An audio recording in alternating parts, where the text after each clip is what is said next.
Saan ka pupunta? Ba't ka nag-aaral sa balutan dyan?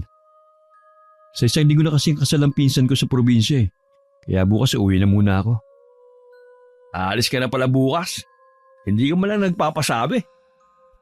Bala ko nga sana pumunta sa inyo mamaya eh. Pagkatapos ko mag-ayos ng mga gamit ko. Kaso bigla ka namang sumulpot dyan.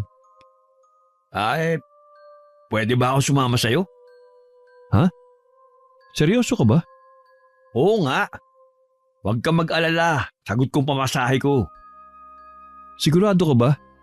Probinsya ang pupuntahan ko malayo sa kabihasnan. Puro bundok at gubat ang makikita mo. Tapos liblib pa ang lugar. Oo nga. Sasama nga ako kahit sa labas pa yan ng mundo.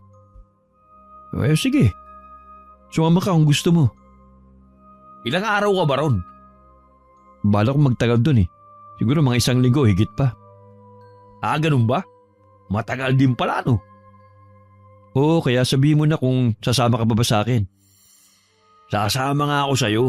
Hindi na magbabago ang isip ko. Noon pa man ilag na kami ng Lola Amor ko sa mga dayong pumupunta sa lugar namin. Lalo't kapag alam namin na taga Maynila. Meron kasing isang pangyayari na naging dahilan para lumayo ang lola ko sa mga taong yun. Bunga kasi ko sa pagkadalaga ng nanay ko na hindi pinanagutan na naging nobyo nito na taga Maynila. Namatay rin kasi ang inay sa panganganak sa akin. Mula noon, nanirahan na kami dito sa loob ng gubat, malayo sa karamihan. Napatingin ako sa makulimlim na langit habang kinukuha ko ang sinampay ko. Mabuti na lamang nakapagpatuyo ako.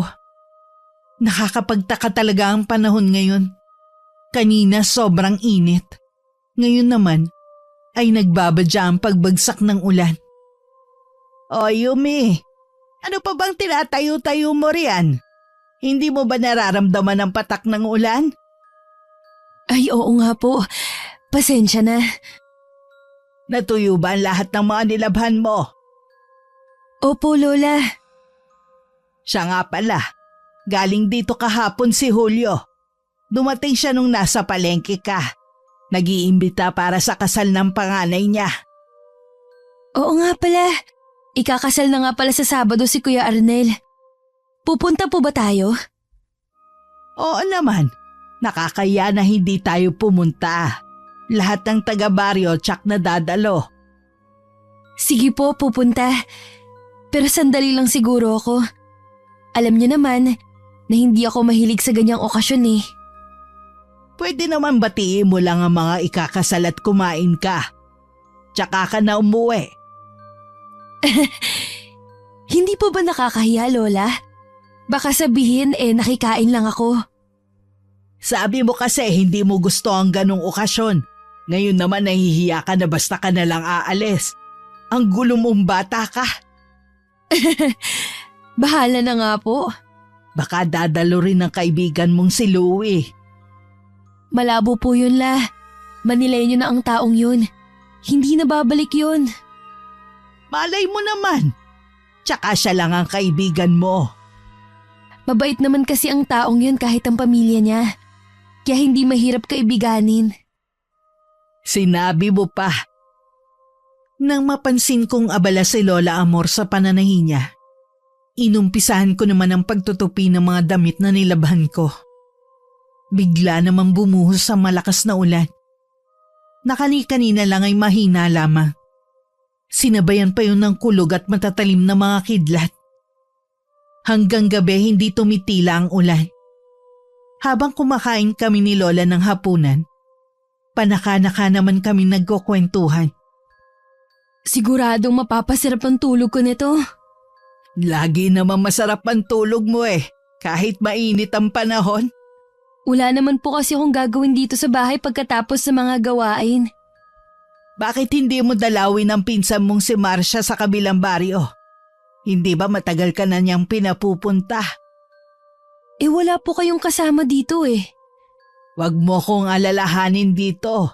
Tsaka ilang araw ka lang namang mawawala Pag-iisipan ko po muna. Hay, minsan alam mo gusto ko magsisi na inilayo kita sa mga tao. Masyado kasi ako natakot noon. Wala naman po kayong masamang ginawa. Gusto niyo lang naman ako protektahan. Lalo't ang dami ng dayo sa lugar natin. Paano naman kasi? Lumaki kang hindi marunong makisalamuha sa mga tao. Aba, matanda ka na, isip bata ka pa rin. Grabe naman po kayo sa pagkaisip bata. Totoo naman ah. Kailangan siguro turuan kita kung paano tumayo sa sariling paa. Hindi habang buhay kasama mo ko. Napahinto ako sa ginagawa kong pagsubok. Napatitig ako kay Lola habang nakatuon ang kanyang pansin sa kanyang plato. Hindi ko alam kung bakit bigla akong nakaramdam ng kalungkutan. Nasa 72 pa lang si Lola. Malakas pa at wala pang iniindang sakit. Ngunit halata na sa kulubot na balat nito ang mga taon na lumipas. Puti na rin ang lahat ng buhok niya. Kita na rin sa mga gatla nito sa noo mga pinagdaanan. Maging sa kamay nito na nangangapal na sa kalyo. Noon pa man hindi na matatawaran ang sipag nito. Nang gabing yun, laman ng isip ko ang naging pag-uusap namin ni Lola Amor. Noon lang ako nakaramdam ng takot. Paano kung isang araw ay bigla na lang mawala ang lola ko? Ngayon pa lang parang hindi ko nakakayanin. Dahil sa labis na pag-iisip, hindi ako agad nakatulog. Tanghali na rin tuloy ako nagising. Naabutan ko na si Lola sa banggerahan namin at nagluluto ng itlog na mula sa mga alaga naming manok. Oh, gising ka na pala. Ngayon ka lang yata tinanghali ng gising ah. Hindi po kasi ako nakatulog agad kagabi. Eh bakit naman? May iniisip ka ba? Wala naman pula. O siya, magsando ka na ng kanin at nang makakain na tayo. Pupunta kasi ako sa bayan para kunin yung pensyon ko. Sasamahan ko na po kayo. Wag na, may pupuntahan din kasi ako pagkatapos. Saan naman po? May dadalawin lang akong isang kaibigan. Yun po ba yung lagi niyong pinupuntahan noon? Oo, siya na nga. Balang araw makikilala mo rin siya. Pagkatapos nga ng almusal namin, gumayak na si Lola Amor. Ako naman sumundo ako ng tricycle. Kilala na halos ng mga taga ron si Lola Amor. Kaya naman kahit medyo malayo ang bahay namin, dahil nga nasa loob ng kakahuyan, hindi nila sinisingil ng mahalang Lola. Nang makasakay at makaupo na ng maayos si Lola sa loob ng tricycle, kumaway pa siya sa akin bago umandar palayo ang sinasakyan nito. Nang mapag-isa, inabala ko na lang ang sarili ko sa mga gawaing bahay. Pinakain ko ang mga alaga naming mga manok at bibe. Nag-igib na rin ako ng tubig sa posong malapit sa amin. Pagkatapos ng lahat ng yun, natulog na lang ako para makabawi ang katawan ko. Nagising ako ng hapon na wala pa si Lola Amor. Pero hindi naman ako nababahala. Tuwing dinadalaw niya kasi ang kanyang kaibigan, madalas ay inahapon na ito ng uwi. Nakapagluto na ako ng hapunan nang dumating si Lola. Agad ko siyang sinalubong at nagmano. Kinuha ko na rin ang mga daladala niya. Kumusta pong naging lakad niyo? Maayos naman. Eh yung kaibigan niyo? Mabuti naman ang lagay niya sa awa ng Diyos. Nakapagluto na pala ako ng hapunan natin. Gusto niyo na po bang kumain? Mamaya na apo. Magpapahinga lang ako sandali. Napagod kasi ako sa biyahe eh. Sa susunod po dapat kapag aalis kayo, kailangan kasama na ako. Ganyang mabilis na kayong mapagod. Siguro nga. Sige, sa susunod isasama na kita. Gusto niyo po bang hilutin ko kayo? Hindi na. Ibigay mo na lang sa akin ang langis ko at magpapahid ako sa binte. Kinuha ko nga ang langis sa kwarto niya at ibinigay ko kay Lola. Bumalik naman ako sa kusina at saka naghain na. Sigurado kasing maya-maya magsasabi na si Lola na kumain na kami. Kapag ganyan kasi na napagod siya sa biyahe, gusto niya matulog ng maaga. Hindi pa nga ako nakakatapos maghain. Sumunod na rin siya at naupo na sa upuan nito. Pagkatapos nga ng hapunan namin, nagpatunaw lang ng kinain si Lola Amor at nagpaalam ng papasok sa kwarto niya. Naiwan naman ako sa sala at kinuha ang magazine na bigay ng pinsan ko nung huli ako nagpunta sa kanila. Ilang beses ko na yun nabasa pero hindi pa rin ako nagsasawang tingnan ng mga litrato na naroon, lalo na ang mga suot ng mga babaeng model. Hindi na rin ako nagtagal sa pagbabasa. Matapos na masigurong sarado na ang pinto at bintana, pumasok na rin ako sa kwarto ko. Kinabukasan naunahan na naman ako ni Lola na magising. Narinig ko siyang nagwawali sa labas ng bahay. Dumiretso ako sa kusina at nadatnan kong may nakasalang doon na saging na saba. Minsan talaga ayaw ni Lola na mag-almusal ng kanin. Sabi niya kasi minsan, nahihirapan na daw ang panunaw niya. Nilagay ko na sa plato ang mga saging at saka dinala yun sa balkonahin ng bahay. Nang nakahain na ako, tsaka ako tinawag si Lola. Mas madali po bang matunaw ang saging kesa sa kanin? Sa tingin ko, yun kasi ang pakiramdam ko eh. Siya nga po pala, nakita ko yung dala niyo. Yun po bang regalo niyo sa ikakasal? Oo, yun na nga. Hindi po ba kapag regalo sa kasal karaniwan ng inireregalo ay gamit sa bahay? Hindi naman po yun gamit eh. Oo nga, pero para sa akin yun ang nababagay sa kanila. Para ulanin sila ng pagpapala. Pampaswerte pala yun na parang antigong rebulto. Saan niyo naman po yun nabili? Dun sa tindahan ng kaibigan ko. Mula na ako naisip na itanong pa kaya tumahimik na lang ako. Gaya ng nakasanayan ko, pagkatapos ng almusal, hinarap ko naman ang gawaing bahay. Si Lola naman nasa sala, hindi siya nananahing ngayon. Basta na lang siyang nakatingin sa kawalan. Tila ba napakalalim ng iniisip nito. Nang hindi na ako nakatiis, tinabihan ko siya at saka tinanong. Ano po bang iniisip niyo, Lola? Meron akong gustong ipagtapat sa iyo, Yumi.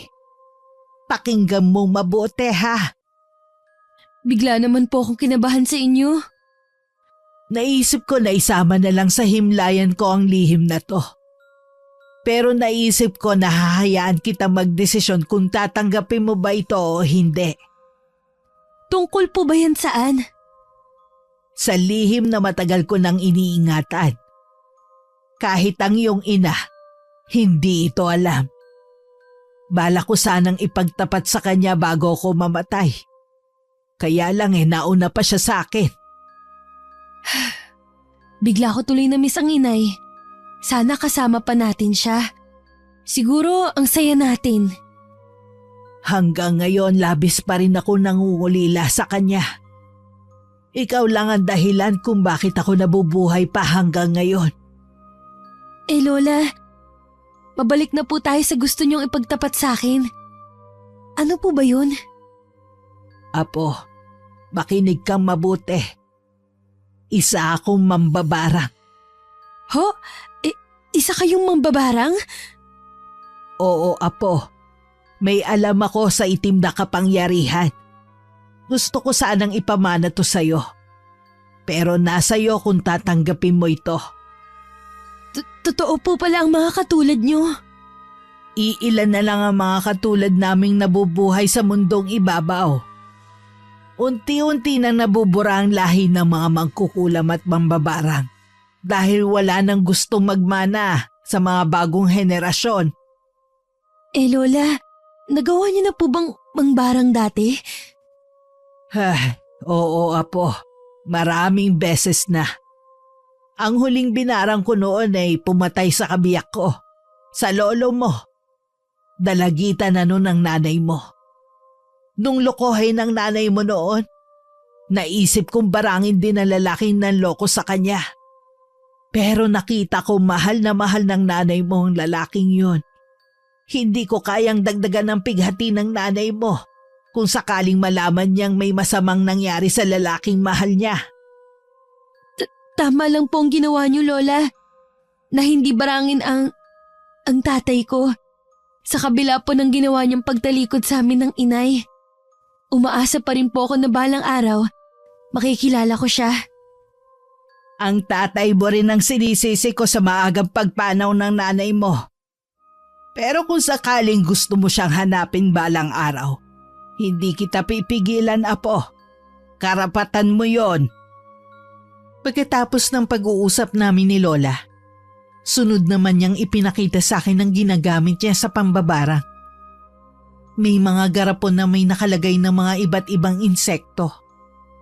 Sinulid at iba't ibang kulay at laki ng mga kandila. Ipinakita rin niya sa akin ang itim na libro na kinapapalooban ng iba't ibang ritual na nakasulat sa wikang Latin. Hindi ako nakaramdam man lang ng takot sa ipinagtapat ni Lola sa akin. Mas lalo ko pa siyang hinangaan dahil sa kabila na maaari niyang gantihan ng aking ama, alang-alang kay inay, hindi niya yun binarang. Nakakaramdam lang ako ng pagkalito dahil may bahagi sa akin na tila gustong tanggapin ang pamana ni Lola. Pero may bahagi rin ang tumututol sa akin dahil batid ko isang malaking kasalanan yun sa Diyos. Dumating ang araw ng Sabado. Maaga pa lang gumayak na kami. Nagulat pa nga kami nang may pumuntang tricycle sa bahay. Pinadala yun ni Mang Julio para hindi na kami maglakad papunta sa bahay nila kung saan gaganapin ang handaan. Pagdating sa bahay, marami ng bisita pero wala pa ang mga ikinakasal. Nasa simbahan pa daw ang mga yon. Nakipagkwentuhan muna si Lola Amor sa mga taga roon, habang ako naman nasa isang sulok lang. Yumi, ikaw na ba yan? Louie? Kamusta ka na? Lalo kang gumanda. Hindi naman. Kailan ka pa dumating? Kahapon lang ng gabi. Kanina ka pa ba dito? Kakarating ko lang. Ba't hindi ka kasama sa simbahan? Bigla kasing sumama yung pakiramdam ko kanina eh. Kaya hindi na ako sumama. Ganun ba? Ayos na ba ang pakiramdam mo ngayon? Oo. Doon tayo sa loob. Mas tahimik kasi doon. Sige. Akala ko nga hindi ka makakarating eh. Nakakahiya kay Mang Julio eh. Sinadya pa niya kami sa bahay. Tapos kanina, nagpapunta pa siya ng susundo sa amin. Ang bait nga ng pamilya niya sa amin eh. Siyempre naman. Sa pagkakaalam ko, buhay pang lolo mo, magkaibigan ng mga pamilya natin. Pagkatapos ba ng kasal ni Kuya Arnel, aalis ka na rin dito sa atin? Bala ko magtagal pa rito. Namiss kong lugar natin eh. Talaga? Kaya palang tagal mong bumalik dito eh. Naging abala lang talaga ako sa trabaho noon at sa nobya ko. Kamusta na pala kayo ng nobya mo? Mag-iisang taon na kaming wala. Kaya nga sinubsob ko na lang ang sarili ko sa trabaho. Anong dahilan ng hiwalayan nyo? Saka ko lang ikukwento siguro sa'yo. Magtatagal pa naman ako rito eh. Sige. Kamusta na pala si Lola Amor? Ayos naman siya. Ikaw, sinong nobyo mo? Taga rito ba? Naku, wala. Hindi naman yan ang prioridad ko sa ngayon. Mahigpit pa rin ba si Lola Amor? Hindi naman. Ako lang ang may ayaw. Dahil ba sa nangyari sa nanay mo? Kaya ayaw mo tumanggap na manliligaw? Siguro. O baka talagang wala pa ako nagugustuhan. Kung ganun, wala pa lang magagalit sa akin kung yayayain kita mamasyal. Nandito ka lang pala. Kanina pa kita hinahanap eh. Kaya naman pala nawawala ka eh. May kausap pang magandang chick dito. Red, si Yumi, kababata ako. Hello, ako si Red. Hello? Mukhang masinsina ng pag-uusap niyo ah. Pwede ba akong sumali? Pwede naman. Para magkakilala rin kayo na kababata kong si Yumi. Kumuha ng upuan na plastic si Red at tumabi pa sa akin. Bale nasa gitna nila akong dalawa. Hindi na uubusan ng kwento si Red. Puro ngiti lang ang sinasagot ko. Maliban kasi sa hindi ako makasabay sa mga kwento niya, naiilang din ako sa presensya niya. Tanging sila lamang ni Louie ang nag-uusap. Mabuti na lang dumating na ang bagong kasal. Kaya naputol na ang pag-uusap naming tatlo. Nagpaalam ako sa kanila na pupuntahan ko lang ang lola ko. Ramdam ko pa ang pagsunod ng tingin nila sa akin habang humahakbang ako palayo. Akala ko walang maganda sa mga taga-probinsya. Kung ano man yung nasa isip mo, lubayan mo si Yumi. Hindi siya katulad ng mga babae nakakasalamuhan mo sa Maynila. Nagkakatala naman ako sa kapabata mo, ikaw talaga. Naniniguro lang ako. Ang mabuti pa, lapitan na natin yung mga bagong kasal. Mabuti pa nga. Hindi magkandamayaw ang mga bagong kasal sa mga bumabati sa kanila. Nakipagsiksikan na nga lang ako sa mga tao para makalapit at makabati man lang sa kanila. Nagtagal pa kami ng 1 oras bago nagpaalam si Lola na uuwi na. Hinanap ng mga mata ko si Louie, pero hindi ko siya makita sa dami ng mga tao. Para talagang piyesta ang okasyong yun. Hanggang makauwi kami, hindi ko na nakita ang binata. Umaasa na lang ako sa mga susunod na araw na magkikita pa kami bago siya bumalik ng Maynila. Pagdating sa bahay, nagpahinga lang sandali si Lola Amor. Nung bandang hapon naman, inilabas na niya ang kahon na ginagamit niya sa pambabarang. Itinuro niya sa akin kung paano lalong mapapalakas ang barang na gagawin ko kung sakali. Lahat ng sinabi ni Lola Amor ay tinandaan ko lahat.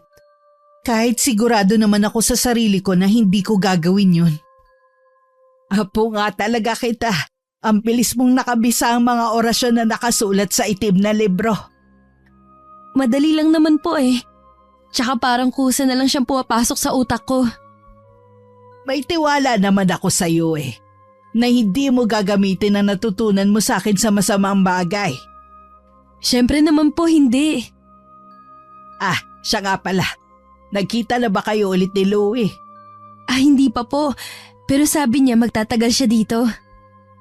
Matagal din siyang namalagi sa Maynila Pero sa nakikita ko sa kanya, hindi pa rin siya nagbabago. Maggalang at mabait pa rin. Oo nga po.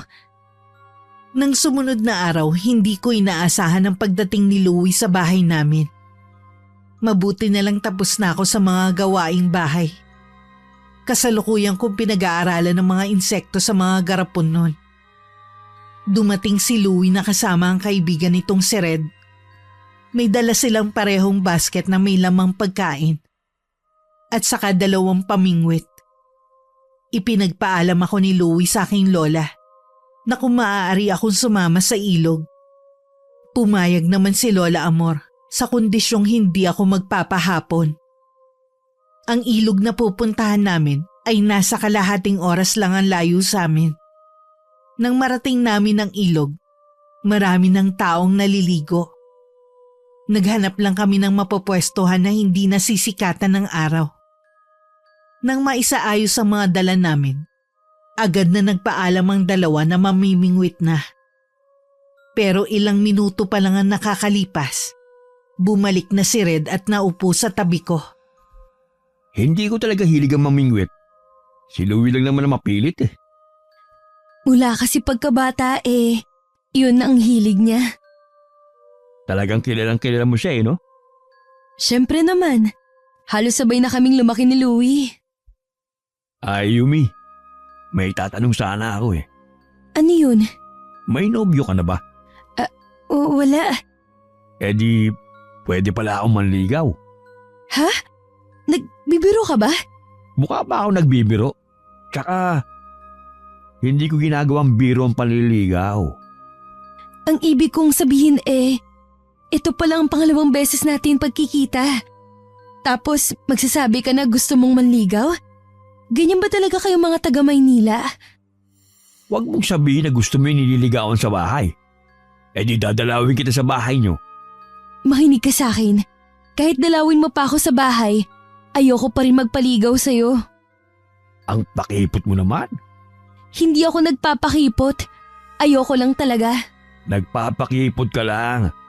Ganyan naman kayo mga probinsyano Tapos bandang huli, bibigay din. Napikon ako sa mga narinig ko. Matinding pagtitimpi lang ang ginawa ko.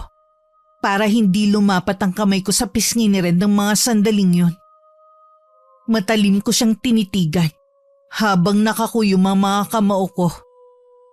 Nahalata niya marahil na galit ako, kaya bigla siyang umalis ng hindi nagpapaalam at saka lumangoy sa ilog. Sinusundan ko pa rin siya ng masamang tingin. Hindi ko natuloy na malaya ng paglapit ni Louie. Hindi ka ba naiinip? Ha? Hindi naman. Bakit parang namumula yung mga mata mo? Para kang iiyak. Napuwing lang ako. Ano, nakuhuli ka ba ng isda? Meron naman.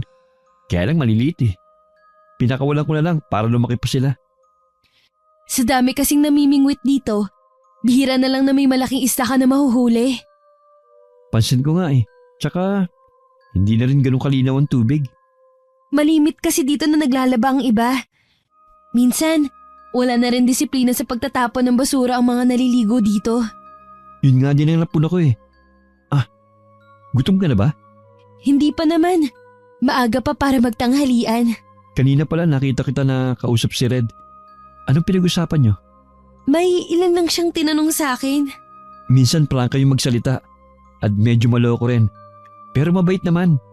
Kung hindi siya mabait, malamang hindi mo siya magiging kaibigan. Oo naman. Marami pa kami na pag-usapan ni Louie. Naputo lang ang magandang sandali nang lumapit si Red at magsabi na nagugutom na. Habang kumakain, hindi ko maiwasan na mainis. Kahit kasi hindi ako nakatingin, ramdam ko ang titig sa akin ni Red. Naging tamilmil tuloy akong kumain. Pagkatapos ng tanghalian namin, nagpahinga lang kami. Maya-maya'y nagyaya ng maligo ulit si Red. Tumanggi ako nang iyayain ako ni Louie. Nagdahilan na lang ako na masakit ang ulo. Kaya silang dalawa na lang ng kaibigan ang nagbabad sa tubig. Uwi na rin tayo maya-maya ha? Ha? Bakit? Ngayon pa lang ako nag-enjoy maligo eh. Masakit kasi yung ulo ni Yumi. Nag-iinarte lang ang babaeng yan. Panira naman ng araw ang babaeng yan. Kung gusto mo, maiwan ka lang dito. Mauna na kami sa'yo. Alam mo naman sigurong pauwi. Grabe ka naman. Iiwan mo ko mag-isa rito para sa babaeng yan? Alalahanin mo, ikaw nagsama sa akin rito. Alalahanin mo rin na ikaw itong nagpumilit na sumama sa akin dahil sa gusto mong, Sige na nga, umuwi na lang tayo. Kung yan ang gusto mo. Nagulat pa ako nang pagkatapos lang ng ilang minuto. Umahon na sa ilog ang dalawa. Napansin ko rin ang nakasimangot na mukha ni Red. Nahulaan ko agad na ayaw pa sana nitong umuwi. Napilitan lang dahil sa sinabi kong masakit ang ulo ko. Pagkahatid nila sa akin sa bahay, hindi na rin nagtagal ang dalawa. Tinanaw ko pa sila habang naglalakad palayo. Nang lumingon si Louie at kumaway, gumanti rin ako ng kaway pabalik. "Oh, Apo, bakit ang aga mo naman yatang umuwi?" Kasi po Lola, biglang sumakit ang ulo ko. Siguro sa sobrang init. "Oo, baka nga. Inuman mo na agad ng gamot para hindi na lumalayan." Opo. Siya nga pala, Apo. Opinyon ko lang naman to, ha? Yung kasama ni Louie kaibigan niya. Hindi ko kursunada ang dating niya. Pareho po tayo Lola. Mahangin nga po. Ganun po yata kapag taga Maynila. Mabuti na lang hindi nahawa ng ugali si Louie. Likas na mabait si Louie kahit noon pa. Kaya hindi basta-basta magbabago yon. Oo nga po. Maiba nga pala ko. Hindi ka ba muna pupunta sa bahay ng pinsan mo? Pwede naman po bukas. Pero babalik din po ako sa hapon. Magdadala na nga din po ako ng tanim nating gulay. Mabuti pa nga. Sobra-sobra naman sa atin ang pananim natin eh. Kinabukasan maaga akong gumayak. Sa bayong nadala ko, pinuno ko ng mga sari-saring gulay. Matapos ang bilin sa akin ni Lola Amor, lumakad na ako. Naging masaya naman ang pagkikita namin ng pinsan kong si Marcia. Naikwento ko pa nga sa kanya ang tungkol sa nararamdaman kong inis sa kaibigan ni Louie. Pinayuhan niya akong layuan ng mga ganong klase ng tao. Dahil wala raw yung buting maidudulot sa akin. Inanyayahan pa nga niya ako dun matulog. Pero tumanggi ako. Dinahilan kong walang kasama si Lola Amor. Bandang 4:00 ng hapon na magpaalam na akong uuwi. Nangako na lang ako na babalik sa susunod na araw. Habang pauwi, nakaramdam ako bigla ng kaba na hindi ko mawari kung bakit. Pinagkibit-balikat ko na lang ang bagay na yun. Wala akong kamalay-malay nang sa mga oras na yun na may basihan ng kabang nararamdaman ko. Nagulat si Lola Amor nang bigla na lang sumulpot si Red sa kusina ng bahay namin. Anong ginagawa mo rito? Hinahanap ko po si Yumi. Wala si Yumi rito, umalis ka na. Teka lang, parang namumukaan kita. Hindi ba kaibigan ka ni Louie? Kaibigan nga po niya ako. Kasama mo ba si Louie? Hindi po. Ako lang po mag-isang pumunta rito. Anong oras po kaya ang balik ni Yumi? Hindi ko alam. Baka gabi na rin. Okay lang po. Hihintayin ko pa rin siya. Ay, sa totoo lang iho, hindi ako tumatanggap ng bisita sa loob ng pamamahay ko. Maliban na lang kung kaibigan namin. Kaibigan po ako ni Yumi. Ang mabuti pa, bumalik ka na lang sa ibang araw. Ganyan ba talaga kayo mga probinsyana?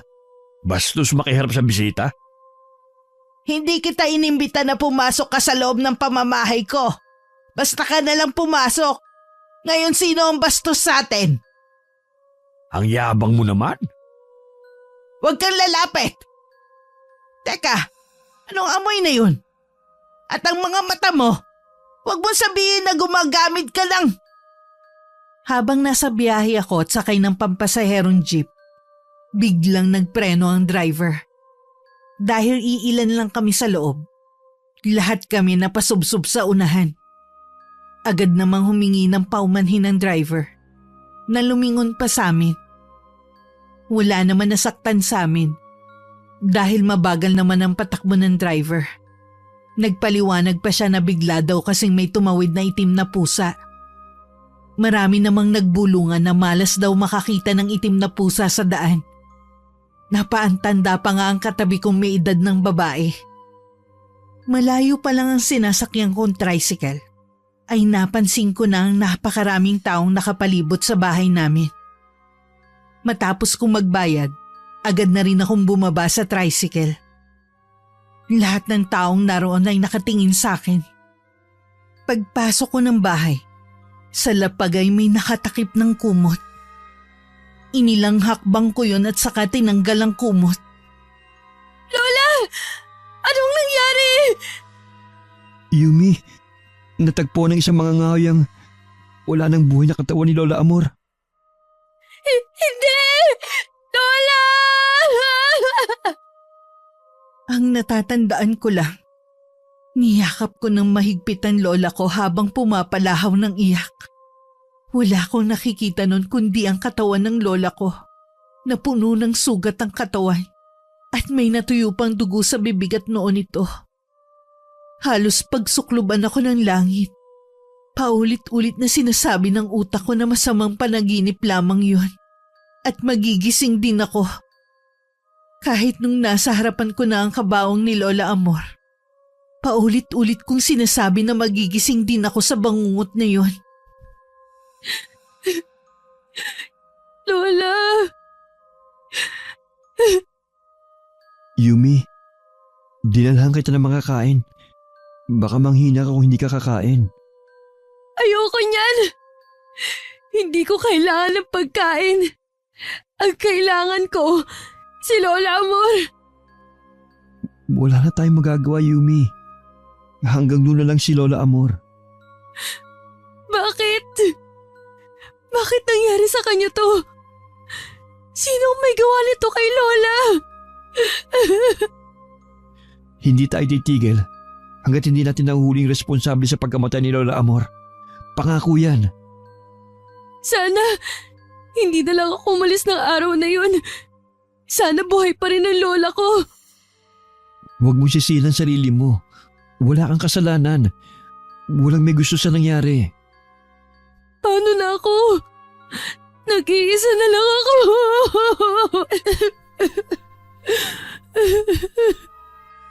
Hindi ka nag-iisa. Marami kami nagmamahal sa'yo. Nandito ko. Hindi kita pababayaan.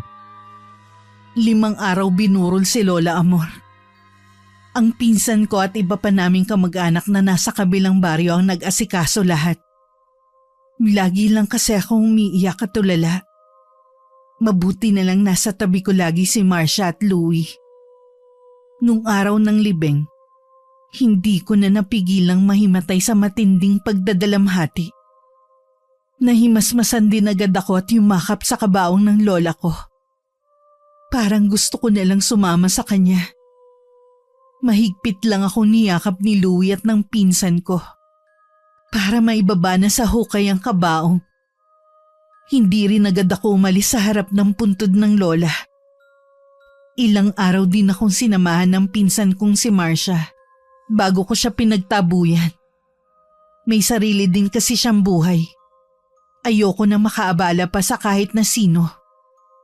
Nang mapag-isa, wala na akong ginawa kundi umiyak habang pinagmamasdan ng litrato ni Lola Amor. Yumi, Anong ginagawa mo dito? gusto ko lang mga musta. Alam mong kahit kailan hindi na magiging maayos ang lagay ko. Kaya tumigil ka na sa pangangamusta mo. Naintindihan kita. Kung sa akin mo gustong ibunto ng galit mo, malukong tatanggapin yon. Mabuti pang umalis ka na. Ayoko makipag-usap. Bukas babalik na ako sa Maynila. May kailangan lang akong asikasuhin doon.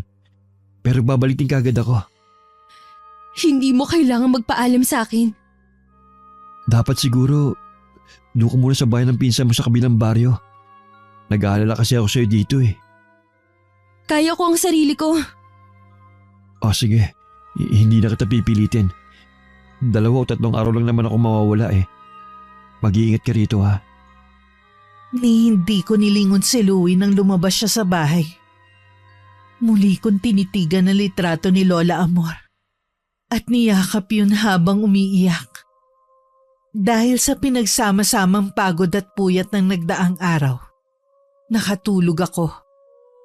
Kinabukasan na ako nagising. Kahit mabigat pa rin ang pakiramdam ko, inabala ko na lang ang sarili ko sa mga gawaing bahay.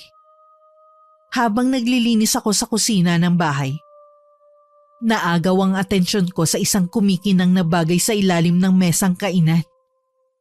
Nang damputin ko yun, isa pala yung kwintas na ang palawit ay dahon. Malakas ang kutob ko na yun ang susi para malaman ko kung sino ang nasa likod ng pagpatay sa lola. Nang sumunod na araw naging bisita ko si Louie.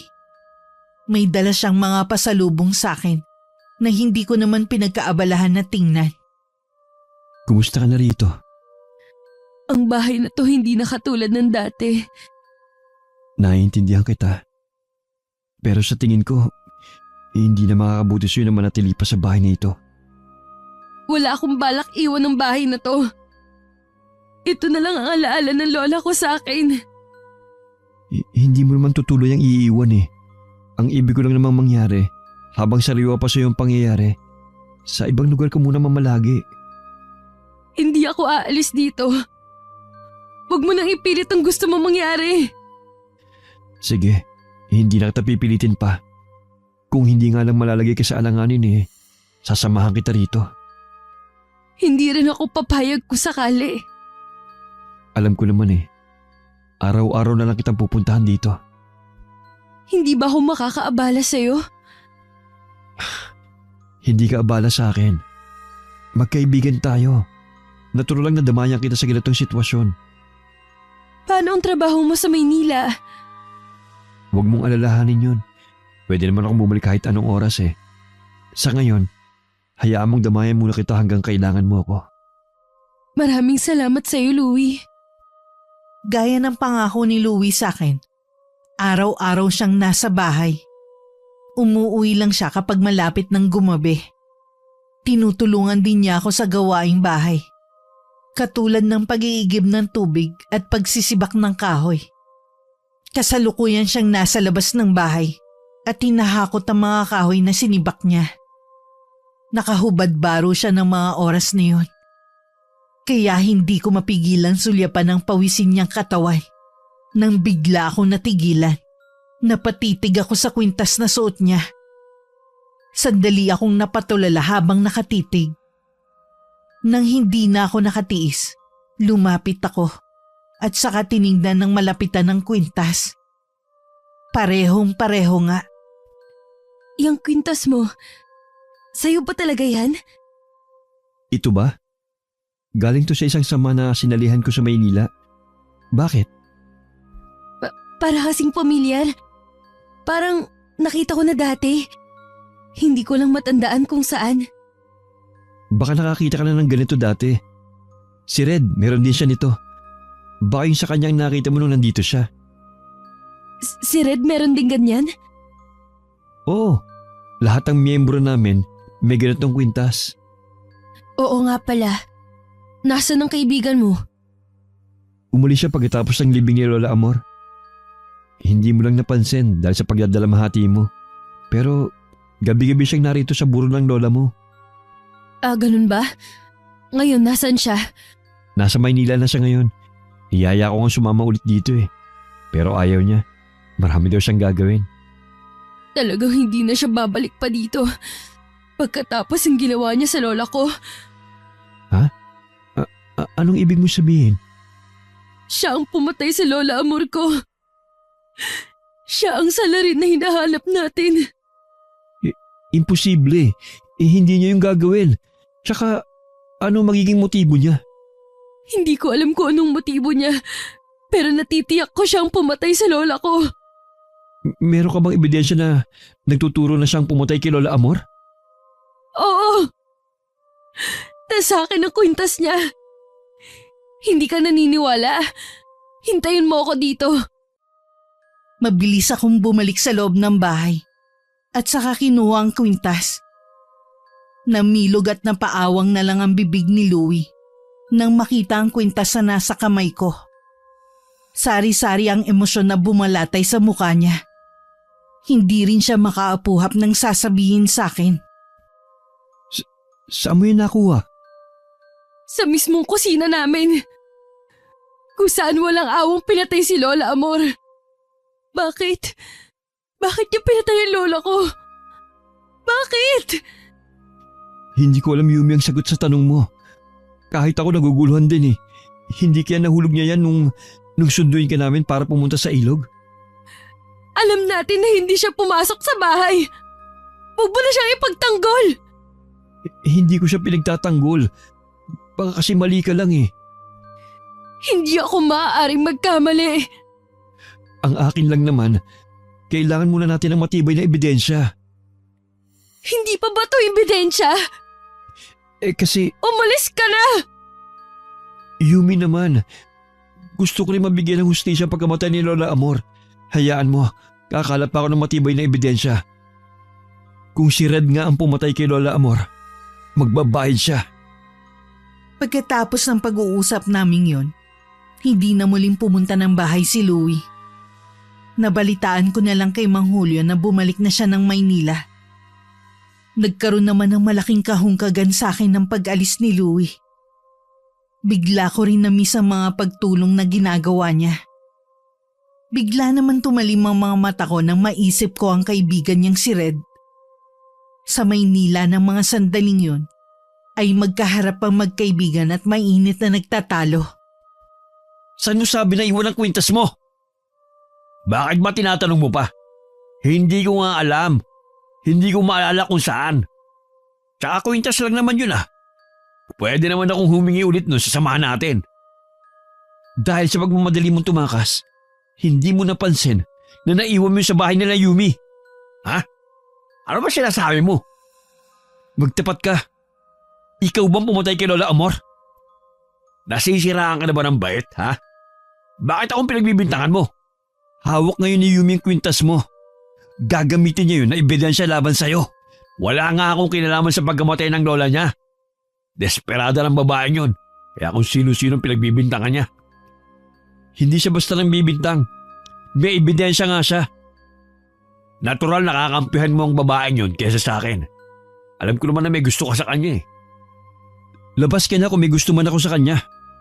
Oras na malaman ko na may kinalaman ka sa pagkamatay ni Lola Amor, ako mismo magsusuplong sa'yo sa mga pulis. Ilang araw ding hindi nagpakita sa akin si Louie. Naisip ko na mas kinampihan niya ang kaibigan niya at hindi siya naniniwala sa sinasabi ko. Tuwing gabi lagi kong binubuksan ang itim na libro na galing kay Lola. Merong kasing pahina doon na nakasulat sa salitang Latin kung paano palalakasin ang barang. Kung hindi magbabayad si Red sa batas ng tao, ako mismo ang maniningil at magpaparusa sa kanya. Kinabukasan habang nagsasampay ako ng mga nilabhan ko, napasulyap ako sa may bintana. Bigla ko na naman kasing naalala ang lola habang nakatanaw siya doon. Hindi ko tuloy maiwasan na maiyak. Yumi, Anong ginagawa mo dito? Akala ko bumalik ka na ng Maynila. kailangan ko lang kausapin si Red kaya ako bumalik. Anong nangyari sa paghaharap nyo? Itinanggi niya ang paratang. Kailan ba umamin agad ang isang kriminal? Huwag ka mag-alala. Kakalap ako ng matibay na ebidensya. Para may dahilan na tayo. Para ipakulong siya. Para sa amin bang mahihirap ang batas ng tao? Yumi, Alam naman natin na hindi lahat ng hustisya nakakamit ng mga tulad namin ni Lola. tutulungan kita na makamit ang hustisya para sa lola mo. Mula nang bumalik si Louie galing Maynila, parati na ulit niya akong sinasamahan. Sa kabaitang ipinapakita niya sa akin, lalo tuloy nahuhulog ang loob ko sa kanya. Hindi ko maiwasang umasa na baka may katugon din ang nararamdaman ko sa kanya, lalo't sa maganda niyang ipinapakita sa akin. Naaalala mo na naman ba ang lola mo? Ha? Oo. Lagi ko naman siya naaalala eh. Ako rin naman. Lagi ko maalala ang kabaitan ni Lola Amor. Hindi matatahimik ang lola ko hanggat hindi siya nabibigyan ng hustisya.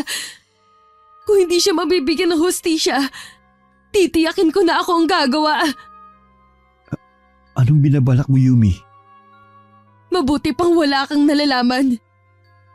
May sinabi sa akin dati yung mga magulang ko. Si Lola Amor daw ay isang mambabarang. Minana mo rin ba yun sa kanya? Bakit hindi ka sumagot? Hindi na mahalaga ang mga tanong mo. Mabuti pa, umalis ka na at huwag nang babalik pa. Ginagawa kong lahat para mabigyan ng hustisya ang pagkamatay ng lola mo. Huwag mo naman sanang ilagay sa mga kamay mo ang paghihigante. Alam mo kasalanan sa Diyos ang gagawin mo. Tinalikuran ko lang si Louie. Kahit nang marinig ko ang mga yabag niya paalis, hindi na ako lumingon pa. Sobrang bigat ng dibdib ko ng mga oras na yun. Buong gabi ring nanatili akong gising at nakatitig lang sa kawalan.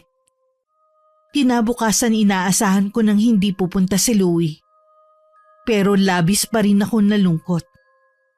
Lingid sa akin bumalik na ng Maynila si Louie para kausapin si Red. Kahit ano pa ang gawin mo, hindi ako aamin sa kasalanan na hindi ko namang ginawa. Mas makakabuti kung aamin ka na. Maniwala ka. Yun ang pinakamabuti mong gawin. Louie, buntis na ang girlfriend ko. Ano na lang ang mangyayari sa kanila na magiging anak ko? Kung makukulong ako. Parang inamin mo na rin na may kilalaman ka sa pagkamatay ni Lola Amor. Wala akong sinasabing ako nga ang pumatay sa matandang yon. Kung talagang mahal mo mag-ina mo, Pakikinggan mo ko. Pwede ba, Louie? Kung wala ka rin namang magandang sasabihin, bumalik ka na lang sa probinsya nyo. Magsama kayo ng Yumi na yon. huwag mong kakalimutan na pinaalalahanan kita. Oo nga pala, ngayon magkakaanak ka na. Sana tigilan mo ng paggamit ang ipinagbabawal na gamot. Halos 1 buwan na rin pala mula nang mawala si Lola Amor. Sobrang bigat pa rin sa dibdib at may mga umaga akong nagigising at umaasang isa lang yung panaginip. Katulad ng paglipas ng mga araw, wala na rin akong balita pa kung mabibigyan pa ng hustisya ang pagkamatay ni Lola Amor. Tuwing titingnan ko ang mga tao sa amin, tila nakalimutan na nila ang masamang pangyayari na yun sa lola ko.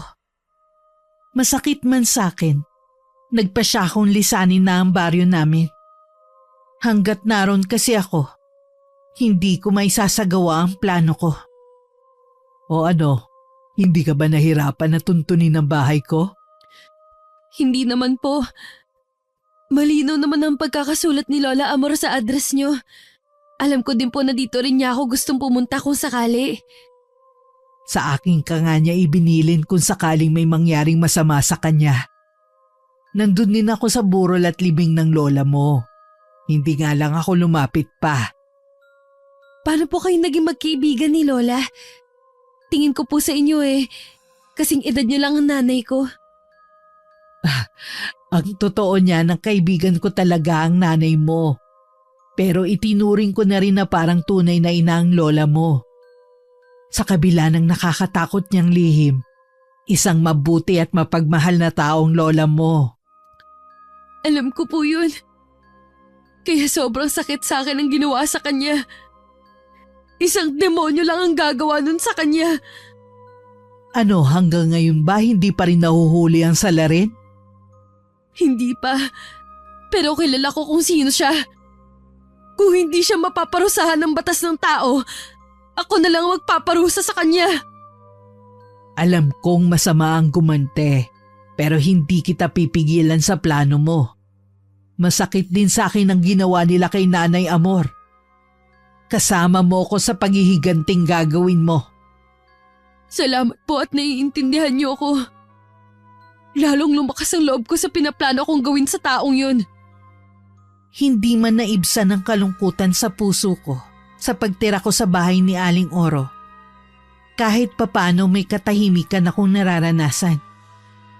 Si Louie naman ilang beses nagpabalik-balik sa bahay namin. Nagtanong-tanong na rin siya kung may nakakita ba sa pag-alis ko. Ni isa sa kanila, walang nakakaalam ng kinaroroonan ko. Pinuntahan rin ni Louie ang bahay ng pinsan kong si Marcia. Ngunit pati ito ay hindi rin alam kung saan ako nagpunta. Kailan mo ba isasagawa ang ritual? Sa kabilugan ng buwan. Nabasa ko kasi sa itim na aklat na mas mabisa ang orasyon at kapangyarihang itim sa gabing yun. Basta sabihan mo lang ako kung anong kailangan mo sa gabing yun. Opo. Nakikita ko sa'yo na may iba pang bumabagabag sa'yo. Ano ba yun? Meron nga po. Si Louie, ang kababata ko. Nakikita ko na hindi lang kaibigan ang turing mo sa kanya. Mahal mo siya ng buong puso. Kaya lang po walang katugon ang damdamin ko. Sinabi ba niya na hindi ka niya mahal? Wala po siyang sinasabi na kahit ano. Yun naman pala. Huwag mong pangunahan ang nararamdaman niya para sa'yo.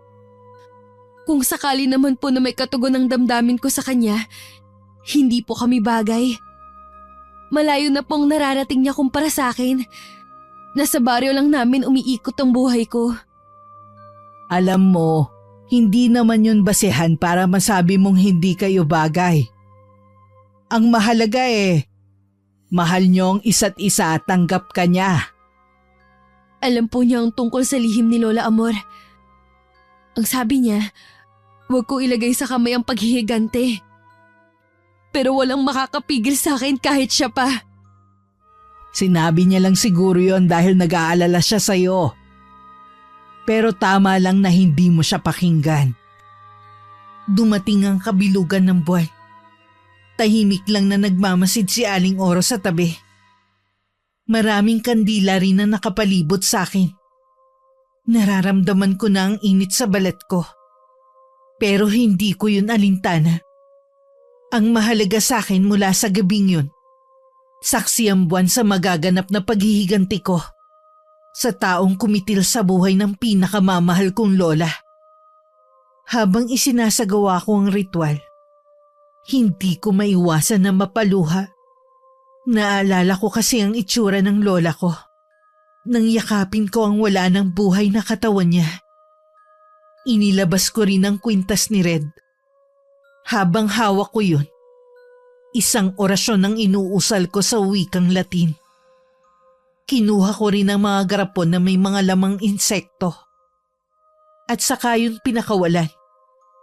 Napangiti ako nang biglang maglaho ang mga yun. Pero nakikita ko pa rin ang mga sinulid na nakatali sa kanila. Nawala na ng pag-asa si Louie na mahanap pa ako.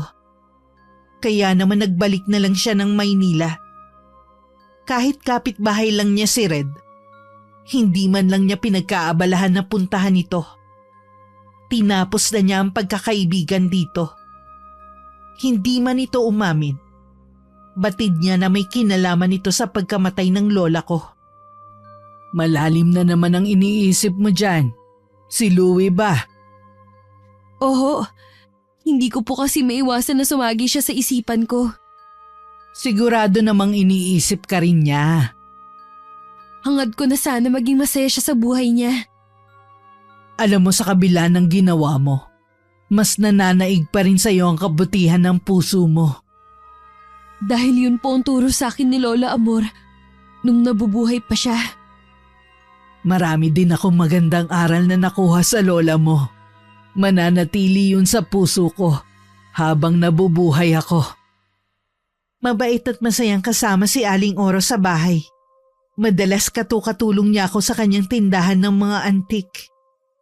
Naalala ko na dun nga pala galing ang pinangregalo namin sa kasal ni Kuya Arnel noon. Sa lahat ng pagkakataon, lagi kong naaalala ang lola ko. Bigla na naman sumiklab ang galit sa dibdib ko. Pumasok na lang ako sa kwarto ko. Tiningnan ko ang mga alaga kong insekto. Ni isa sa kanila ay wala pa rin bumabalik. Ibig sabihin lang nun, kasalukuyan pa rin naghihirap si Red. Red, ano nangyari sa'yo? Hindi ko rin alam. Pasensya na kung ngayon lang kita nadalaw. Hindi ko kasi alam na may sakit ka eh. Ayos lang. Hindi ba dapat nasa ospital ka? Isang linggo na nga ako nasa ospital eh. Hindi naman bumubuti ang lagay ko. Nagpauwi na lamang ako dito sa bahay. Ano daw sabi ng doktor? Maraming doktor ang sumuri sa akin. Isa naging resulta. Wala silang makitang sakit ko. Baka kailangang espesyalistang tumingin sa'yo. Pagod na ako. Tingin ko malapit na akong mamatay. Huwag mo sabihin yan. Paano na mag-ina mo? Di ba marami kayong plano? Ayaw kong sabihin to sa nobya ko. Pero tingin ko, hindi ko na matutupad ang pangako ko sa kanyang kasal. Baka hindi ko na rin makita magiging anak ko. Huwag kang magsalita ng ganyan. Gagaling ka. Siguro karma na to sa akin. Kabayaran sa lahat ng mga ginawa kong kasalanan. Kaya mo yan. Kailangan mo magpagaling. Kaya pala kita pinasundo. May gusto sana akong ipagtapat sa iyo eh. Ako ang nakapatay sa lola ni Yumi. Hindi nga ako nagkamali. Pero bakit? Anong kasalanan sa'yo ni Lola Amor? Hindi ko naman sinasadya eh. Natakot lang ako kaya ako nagawang iuntog ang ulo niya sa poste ng bahay. Paano mo naman natin napatayin ng walang kalaban-laban na matanda? Ang sama mo! Nalaman niya kasi na gumagamit ako ng bawal na gamot. Hindi ko alam kung paano niya nalaman. Natakot ako nang isubong niya ako sa iyo o sa ibang tao. Ayoko masira ang bakasyon ko. Napakababaw ng dahilan mo. Dahil sa iyo, naulila si Yumi. Alam mo bang si Lola Amor lang ang tanging yaman niya sa mundo? Nakita ko kung paano siya magdalamhati dahil sa pagkamatay ng lola niya. Labis ako nagsisisi sa nagawa ko. Kung alam mo lang, hindi ako patulugin ng konsensya ko. Tama lang siguro na hindi ka patulugin ng konsensya mo. Kahit nasa ganyan kang kalagayan, nagagalit pa rin ako sa'yo. Naintindihan kita. Sana maihingi mo ko ng kapatawaran kay Yumi. Hindi ko alam kung mapapatawad ka pa niya. Matinding galit niya sa'yo.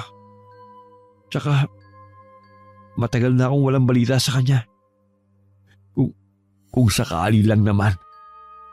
Oo, magpahinga ka na. Dito lang ako.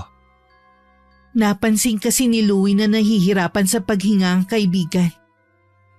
Nang pumikit si Red, hindi niya maiwasan na hindi mapaluha sa kalagayan nito. Butot balat na lang kasi. Maraming bukol ang buong katawan. Malaki rin ang tiyan. Nagmukha tuloy na butete ang kaibigan. Hindi rin magawa ni Louie na sabihin sa kaibigan na kulam ang sakit nito. Alam na rin niya na ako ang nasa likod ng pagkakaroon ng malubhang sakit ng kaibigan. Mas pinili na lang niya na itikom ang bibig. Habang lumilipas ang mga araw, palubha ng palubha ang karamdaman ni Red. Ang mga bukol nito sa buong katawan ay tila may sariling buhay. Para kasi yung pumipintig-pintig. Nagulat pa siya nang biglang may lumabas na uod sa mismong sugat nito. Halos bumaliktad ang sikmura niya nang mapagtanto na maraming uod ang lumalabas sa ilalim ng kumot nito. Bakit pakiramdam ko? May gumagalaw sa loob ng katawan ko. Ano bang nararamdaman mo? Yun lang. Maliban sa makirot ng mga sugat ko. Gusto mo bang tumawag ako ng doktor o kung naniniwala ka sa albularyo? Mamamatay na ako, Louie. Huwag mo sabihin yan. Tatawag pa rin ako. Kahit maibsan man lang ang sakit na nararamdaman mo. Ganun nga ang ginawa ni Louie. Nagtanong-tanong siya sa mga kakilala kung sino may kilalang albularyo. Dahil nasa Maynila sila, bihira na ang naniniwala sa ganung klase ng manggagamot. Malala na rin ang sitwasyon ni Red nang muli siyang dumalaw rito. Hindi na nakakamulat ng mga mata ang kaibigan niya. Sabi nito para daw kasing may gustong lumabas sa mga mata nito. Sa kalunos-lunos na kalagayan ng kaibigan, nais na lamang ni Louie na bawian ito ng buhay. Pero alam niya, hindi yun ang gusto kong mangyari. Nagsagawa ka ulit ng orasyon? Gusto ko kasing maghirap pa si Red. Higit sa naranasan ng paghihirap ni Lola Amor sa kamay niya. Siguradong sa dinadanas niya, mas gugustuhin pa niyang mamatay na lang. Sayang, hindi ko nasasaksihan ang paghihirap niya. Hindi mo naman kailangan pang masaksihan ang nangyayari sa taong yon. Baka hindi mo rin kayanin. Pagkatapos ng lahat ng to, itatago ko na ang mga gamit ni Lola Amor. Ito ang una't huli na mambabarang ako. Tama yan. Sa kabila na gusto ko rin ang ginawa mo, hindi ko pa rin gustong mapariwara ka sa paggamit ng kapangyarihang itim. May balik din kasi yan. Alam ko po, at handa ako sa pwedeng maging balik nito sa akin. Pinilit ko pa rin maging normal ang buhay ko. Sa kabila ng pangungulila ko sa aking lola, iwinaksi ko na rin sa aking isipan si Louie. Alam kong batid na nito ang nangyayari sa kaibigan. At alam niyang ako lang ang gagawa nun. Isang araw, habang binabasa ko ang itim na libro, napansin ko ang mga insekto na bumabalik na sa mga garapon. Isa lang ang ibig sabihin nun. Wala na ang taong pumatay sa lola ko. Nang mga sandaling yun, hindi makapaniwala si Louie sa nasaksihan. Sumabog kasi ang malaking tiyan ng kaibigan niya at lumabas doon ang napakaraming iba't ibang uri ng insekto. Nilabasan rin ng alupihan ng butas ng dalawang tenga nito. Maging ang bibig at ilong. Isa lang ang nasa isip ni Louie ng mga oras na yun. Barang ang nangyari sa kaibigan. At walang ibang gagawa kundi ako. Wala na ang taong pumaslang sa akin, Lola. Sa wakas, nabigyan na rin ng katarungan ng pagkamatay ni Lola Amor. Matatahimik na rin ang kanyang kaluluwa. Paano mo naman nalaman na wala na ang taong yun? Bumalik na po ang mga insekto sa mga garapon. Gusto ko po sanang dalawin ang puntod ni Lola. Sasamahan kita. Nang araw na yun nagtungo kami ni Aling Oro sa simenteryo kung saan nakalibing ang lola ko. Akala ko madaratnan ko ang puntod ni Lola na napapaligiran na ng matataas na damo. Ngunit hindi. Malinis ang buong paligid at may tumutubo pang mga bulaklak na sadyang itinanim doon. Parang merong nangangalaga sa puntod ng lola mo ah. Oo nga po, pero sino kaya ang mag-aabala? Masyado nang malayo to sa mga kabahayan. Kailangan pong sadyain para malinisan ang puntod. Magaling kasing makisama ang lola mo. Kaya hindi naman nakakapagtaka na kahit nasa kabilang buhay na siya, meron pa rin nagmamalasakit sa kanya. Oo nga po.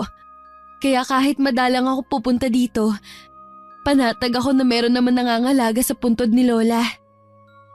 Nag-alay ako ng maikling dasal para kay Lola. At pagkatapos dinalaw rin namin ang dati naming bahay. Ilang buwan pa lang mula nang iwan ko yun. Sira-sira na agad ang mga dingding. Pati na rin ang bubong. Mahina na rin ang mga ginamit na kahoy. Kaya hindi ko na rin pinasok. Inikot ko na lang din ang buong paligid ng bahay. At saka nag-iya ng umuwi. Ano ang plano mo ngayon, Yumi? Maghahanap po ng trabaho. Maganda yan. Susuportahan kita kung yan ang gusto mo. Maraming salamat po. Sa paghahanap ko ng trabaho, hindi ko akalain na magkukrus muli ang landas namin ni Louie. Pareho kami nagkagulatan. Iiwas sana ako pero mabilis niyang nahawakan ang braso ko. Bitiwan mo nga ako! Gusto lang naman kitang kausapin eh. Para ano? Wala na si Red. Alam kong ikaw ang nasa likod ng nangyari sa kanya. Wala akong alam sa sinasabi mo. Wala akong pinagsabihan kahit sino sa lihim mo. Ginawa ko yun para kay Lola. Alam mong hindi namin makakamit ang hustisya kung hindi ko yun gagawin. Bago siya mamatay, iparating ko raw sa iyo ang pagsisisi niya at paghingi ng kapatawaran. Hindi daw niya sinasadya na mapatay niya ang lola mo. Labis niya yung pinagsisihan. Huli na para sa paghingi ng tawad. Alam mo ba, labis muna siya naghirap bago malagutan ng hininga. Naulila rin niya ang kanyang nobya ng 7 buwan buntis. Masakit man, tinanggap na niya na hindi na niya masisilayan ang magiging anak niya. Anong sabi mo? Magiging ama na sana siya? Oo, hindi ako galit sa iyo. Pero galit ako sa ginawa mo. Alam mo masama pero tinuloy mo pa rin. Hindi ko alam na may mauulilang isang bata. Kung nalaman mo ba kagad, hindi mo na ba itutuloy? Hindi ko alam. Ngayon nabigyan mo na ng hustisya pagkamatay ni Lola Amor. Hangad ko na mahanap mo ang katahimikan at kaligayahan na nararapat para sa iyo. Alam mong hindi na yan mangyayari. Wala na si Lola. Sikapin mo pa rin. Malulungkot si Lola Amor kung mananatili kang mabubuhay na mabigat ang dibdib dahil sa nakaraan. Sige, aalis na ako. Mag-iingat ka. Hindi ko na hinintay na magsalita pa si Louie. Agad na akong humakbang palayo sa kanya. May balak pa sana akong bilhin ng araw na yun. Pero minabuti kong umuwi na lang sa bahay. Pag uwi ko, hindi ko na napigilan ng mapaiyak na ipinagtaka ni Aling Oro. O Yumi, may nangyari ba kanina habang naghahanap ka ng trabaho? Nagkita kami ni Louie. May sinabi ba siyang masakit na salita? Wala na si Red. Sabi niya naghirap mo na to bago namatay. Di ba yun naman ang gusto mong mangyari? ang magbayad ng binatang taga Maynila na yun sa ginawa niyo sa lola mo. Opo, pero naguguluhan ako ngayon. Naulilan niya kasi ang kanyang buntis na nobya. Ako ang dahilan kung bakit naulila ang batang yun sa ama. Alisin mo sa isip mo na kasalanan mong naulila ang batang yon. Nawalan ka rin ng mahal sa buhay dahil sa kagagawa ng ama niya. Amanos na lang kayo. Hindi ko pa rin maiwasang sisihin ang sarili ko. Lagi ko nalang sinasabi sa sarili ko na tama lang ang ginawa ko. Pinilit ko nalang ibaling sa ibang bagay ang atensyon ko. Habang hinihintay ko ang tawag ng mga inaplayan kong trabaho. Mula nang mawala si Lola Amor, hindi na bumalik sa dati ang buhay ko. Gusto ko mang maging normal ang lahat. Parang multong laging nakasunod sa akin ang nakaraan. Naiintindihan kita. Hindi ganun kadali ang pinagdaanan mo. Hayaan mo ang panahon na lang ang magsabi kung kailan ka makakalimot sa sakit na idinulot ng pagkawala ng lola mo. Binabalot ako ng sobrang kalungkutan. Parang hindi ko na kaya. Gusto mo bang samahan kita sa pagsimba? Ang pagtawag sa kanya ay isang mabisang paraan para maalis ang bigat na nakadagan dyan sa puso mo. Sige po, Aling Oro. Samahan niyo ko. Kailangan kong ingin ng tawad sa kanyang lahat ng mga nagawa kong kasalanan. Ganun nga ang ginawa ko. Humingi ako sa kanya ng kapatawaran sa ginawa ko kay Red. Hindi ko alam kung may kapatawaran pa ba ang ginawa kong pagpatay sa pamamagitan ng barang. Tama nga si Aling Oro. Isa sa mabisa ang paglapit sa kanya. Mula nang manggaling ako sa simbahan, gumaan na ang pakiramdam ko. Muli kami nagkita ni Louie nang minsan dinalaw ko ang puntod ni Lola Amor. Mukhang okay ka na ngayon. Oo, natutunan ko na magpatawad at patawarin ang sarili ko. Iyon ang unang hakbang na ginawa ko para mahanap ko ang kapayapaan ng puso't isipan ko. Mabuti naman kung ganon. Babalik ka na ba sa bahay niyo? Baka dalawin ko lang. May bahay na kasi ako tinitirhan kasama si Aling Oro. Kaibigan siya ni Lola.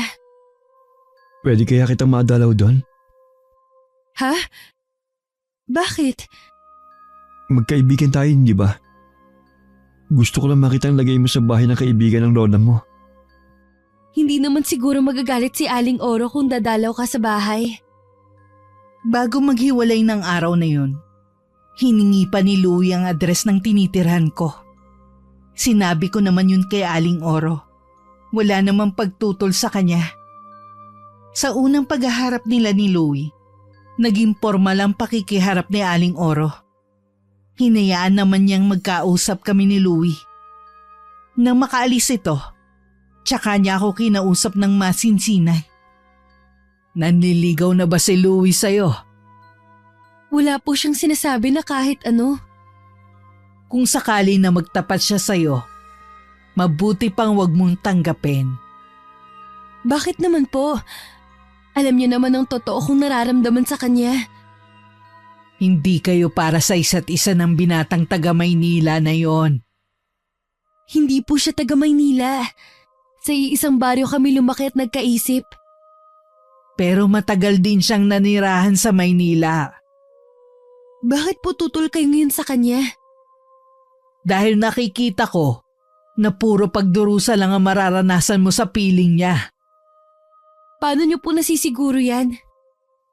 Dahil kaya kong makita ang hinaharap ng isang tao. Handa po kung sumugal. Ay, ikaw ang bahala. Ikaw pa rin naman ang magdedesisyon sa bagay na yan. Pagkatapos nga ng isang buwan na pagdalaw-dalaw ni Louie sa bahay, nagtapat siya sa tunay niyang nararamdaman sa akin.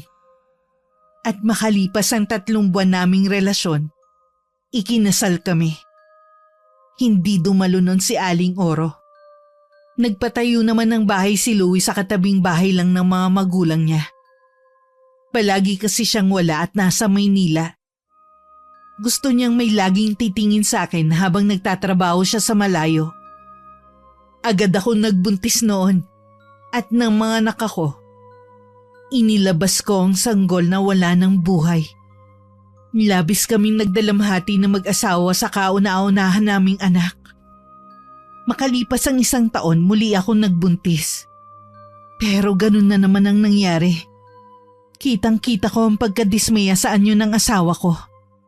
Parang gusto na niya akong sisihin. Dahil sa kagustuhan kong mabigyan ng anak si Louie, pinilit kong magbuntis ulit. Buhay nga ang sanggol na lalaki. Pero nakakatakot ang itsura nito. May kalahating itim na balat ang kalahating mukha nito. Tuwing pinadedede ko, lumalabas ang gatas sa ilong niya. Pareho din nakabaliko ang mga kamay at binti niya. Labis ang awang nararamdaman ko sa anak namin. Pinaparusahan tayo ng Diyos kaya nangyayari ito sa atin. Ano bang sinasabi mo dyan? Nakalimutan mo na bang ginawa mo kay Red? Ha? Pwede ba? Hinaan mong boses mo. Baka marinig ka ng mga magulang at kapatid mo sa kabilang bahay. Eh ano ngayon? Gusto mo ba talaga akong mapahamak, ha? Bakit natatakot ka? Hindi ka nga natakot sa ginawa mo sa tao eh. Alam mong ginawa ko yun para mabigyan ng hustisya ang pagkamatay ni Lola Amor. Hindi ka kasi nakinig sa akin. Sinabi ko naman sa'yo tutulungan kita makamit ang hustisya. Pero pinairal mo ang katigasan ng ulo mo. Ngayon, ang mga anak natin ang tumatanggap ng parusa dahil sa ginawa mo. Huwag mo namang sabihin yan. Masakit sa akin ang mga nangyari sa mga anak natin. Walang dapat sisihin kundi ikaw lang. Oo na. Kasalanan ko na lahat. Huwag mo kong iyakan. Kahit ano pa ang gawin mo, hindi na may babalik ang buhay ng mga anak natin. At yung anak mong yan, habang buhay niyang ipapaalala sa'yo ang malaking kasalanan na ginawa mo. Kaya mas mabuti pang mamatay na rin ang batang yan. Anong klaseng ama ka? Paano mo nasasabi ang bagay na yan sa anak mo? Pasalamat ka nga buhay ang anak natin. Anong silbi kung buhay nga siya? Tignan mo itsura niya. Masaol pa siya sa isang halimaw. Hindi ko matatanggap ang batang niya na anak ko. Napaiyak na lang ako ng talikuran kami ni Louie. Niyakap ko pa ang anak ko habang tulog na tulog pa rin ng mga oras na yun. Napatingin din ako sa may pinto kung saan lumabas si Louie. Hindi ako makapaniwala na sa loob ng ilang taon naming pagsasama ay magbabago siya at magagawa pa niyang ungkatin ang nakaraan. Wala akong kamalay-malay na alam na ng buong baryo ang lihim na iniingatan ko. Kaya pala tuwing lumalabas ako, masama ang tingin nila sa akin at ang iba ay nagbubulungan. Maging ang mga biyanan ko ay malamig na rin ang pakitungo sa akin. Ang mga hipag ko ay halatang pag-iwas sa akin. Pinapatulog ko ang anak namin nung bandang hapon nang humahangos na pumasok ng bahay si Louie. Tagaktakang pawis nito at baka sa matinding takot. Nagtataka naman akong tinitigan siya at hinihintay na magsalita. May namatay na bata dito sa atin. Sabi na kulam daw. Ha? Sinong bata? Apo ng kapitan natin. Eh bakit ako tatakot ka?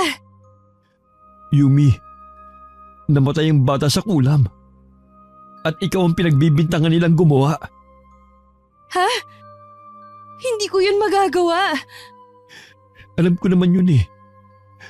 Baka namatay lang sa sakit ng bata. Pero sa'yo sila nagagalit. Ang mabuti pa, umalis na kayo mag-ina dito. Bago nila kayo abutan. Hindi ko alam kung magagawa ko pa kayong ipagtanggol sa mga tao. Sasama ka ba sa amin? Hindi ako sasama. Pwes hindi ako aalis kung hindi ka kasama. Huwag sana matigas ang ulo mo. Gusto mo bang mapahamak ang anak natin, ha? Pero wala naman akong ginagawang masama. Wala nga.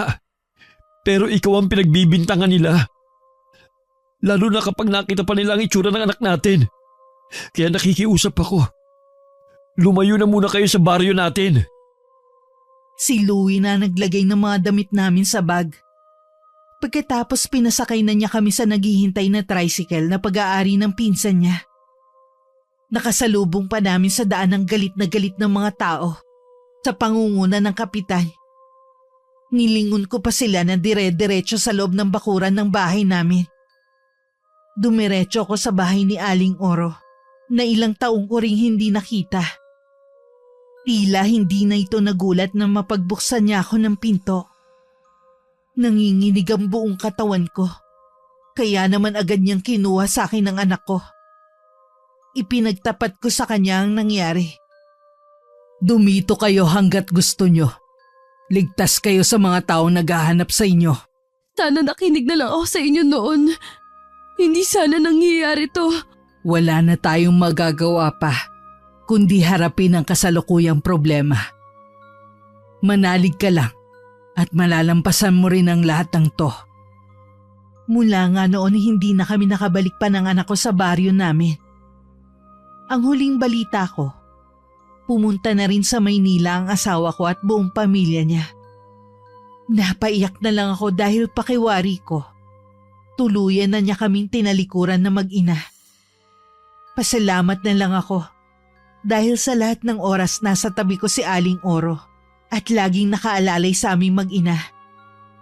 Sa paglipas ng mga taon, wala na akong naging balita pa kay Louie at sa pamilya niya. Kalaunan namatay na rin si Aling Oro dahil sa sakit. Naiwan na lang kami mag-ina na patuloy na lumalaban sa hamon ng buhay. Wakas,